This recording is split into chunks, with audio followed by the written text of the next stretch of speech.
پیغمبر علیہ الصلوۃ والسلام فرمایا کرتے تھے اچھے اخلاق والا یہی اچھے ایمان والا ہے، یہی میرا محبوب ہے، یہی اللہ کا محبوب ہے۔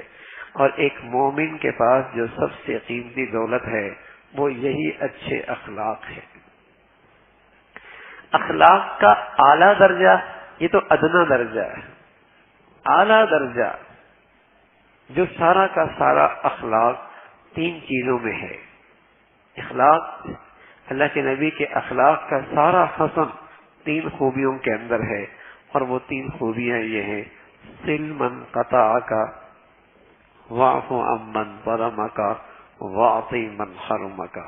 صل من قطعک، جو تجھ سے توڑے اللہ کی خاطر تو اس سے بھی جوڑ لے، جو تجھ سے توڑے اللہ کی خاطر تو اس سے بھی توڑ لے۔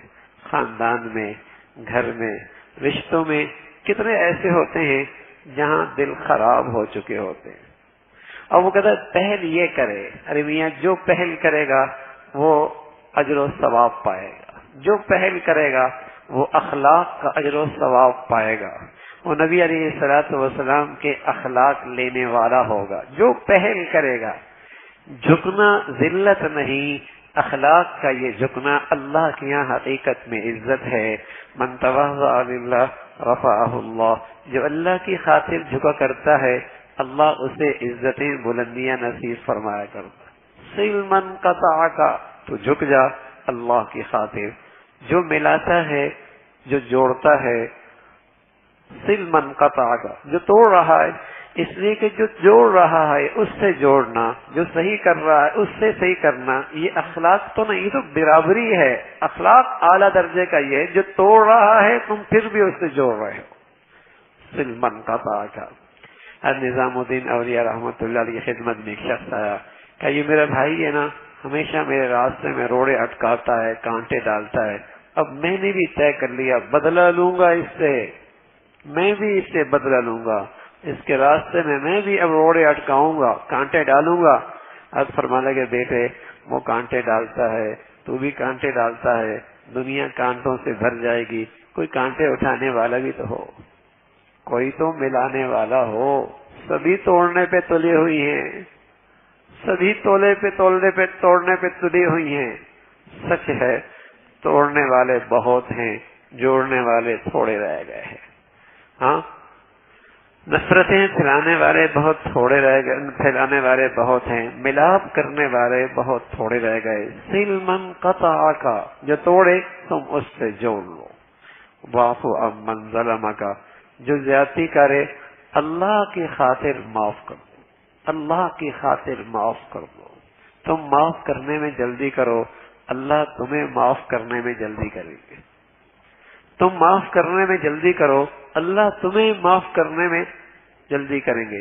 بس اوقات ایک شخص معافی بھی مانگتا ہے، کہتا میں نہیں معاف کرتا، میں نہیں معاف کرتا۔ ہاں، واعف عمن ظلمک، جو زیادتی کرے تم اسے معاف کر دو۔ اب تو بات کا جواب پتھر سے ہے، ہاں پتھر سے ہے، اور ادھر سے یوں کہا اس نے اس سے زیادہ، اور پھر اس پہ خوش ہوتا ہے۔ دیکھو نا کیسی کٹی کٹی سنائی، کیسے میں نے اس کی ہٹا دی، کیسے میں نے اس کی سنا دی۔ یہ کوئی کمال نہیں ہے، یہ کوئی کمال نہیں ہے۔ کمال یہ ہے کہ ملا لینا، جوڑ لینا، معاف کر دینا۔ صل من قطعک، واعف عمن ظلمک، واعط من حرمک۔ حضرت علی حجویری رحمۃ اللہ علیہ کی خدمت میں ایک شخص آیا، اپنے دیہات کی کینچی لے کے آیا، کاٹنے والی۔ حضرت فرمانے لگا میرے اظہار کا یہ تحفہ ہے، نایاب چیز ہے، قبول کیجئے۔ حضرت نے اسے قبول فرما لیا، پھر فرمانے لگے بیٹے کینچی لے کے آئے ہو، سوئی لے کے آتے، ہمارا کام کاٹنا نہیں، ہمارا کام تو جوڑنا ہے، ہمارا کام تو جوڑنا۔ وہ کون سا دیندار ہے بھائی جو جہاں جالے نفرتیں پھیلائے، جہاں جائے آگ لگا جائے، جہاں جائے دوسروں کی تکلیف کا باعث بنے، جہاں جائے دوسروں کے لیے، وہ کون سا دیندار ہے؟ اس کا نام دینداری کوئی نہیں۔ دینداری تو وہ ہے المؤمن مألف ولا خیر فی من لا یالف ولا یولف۔ مومن تو سراپا ہے، الفت کی چیز ہے، سراپا الفت کی چیز ہے، اس سے راحت ملتی ہے، محبت کی خوشبو پھوٹتی ہے، دوسروں کو سکون ملتا ہے. لیکن اچھا یہ آ گیا، اچھا سفر اچھا ہوگا، یہ آ گیا مجلس اچھی ہوگی، یہ آ گیا اس کے ساتھ رہنے میں بڑا مزہ آئے گا، یہ آ گیا ارے بڑا اچھا آدمی آ گیا، زندگی بڑی اچھی گزرے گی، یہ آدمی ہے. ایک آدمی آتا ہے کہتے ہیں یار کس مصیبت سے واسطہ پڑا، یہ سفر میں ساتھ نہ ہو، یہ ساتھ نہ چلے، یہ محفل میں ساتھ نہ ہو، یار یہ ہمارے ساتھ نہ آئے. کوئی کون ہے، واشی آ گیا ہے، درندہ آ گیا ہے، کون آ گیا ہے میاں، سبھی گھبرا رہے ہیں اس سے. تو اخلاق ایسا ہو، اخلاق ایسا ہو کہ راحت ملے، سکون ملے، استقبال ہو، خوشی محسوس ہو اس کے ساتھ رہنے میں. اللہ کا نبی صلی اللہ علیہ وسلم دشمن بھی کہتے تھے اخلاق ان پر بس ہے، اخلاق ان پر بس ہے. جہاں بھی غصہ کیا اللہ کی خاطر کیا، صرف اللہ کی خاطر کیا، اپنی ذات کو آگے نہ لائے، ہمیشہ اللہ کے لیے بات کی.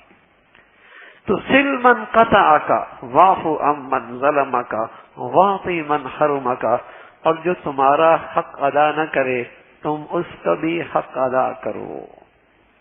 ہر شخص حق مانگنے کے لیے تیار ہے، کسی کو یہ احساس نہیں کہ میرے ذمے جو فرائض اور ذمہ داریاں ہیں اسے کتنا ادا کر رہا ہوں.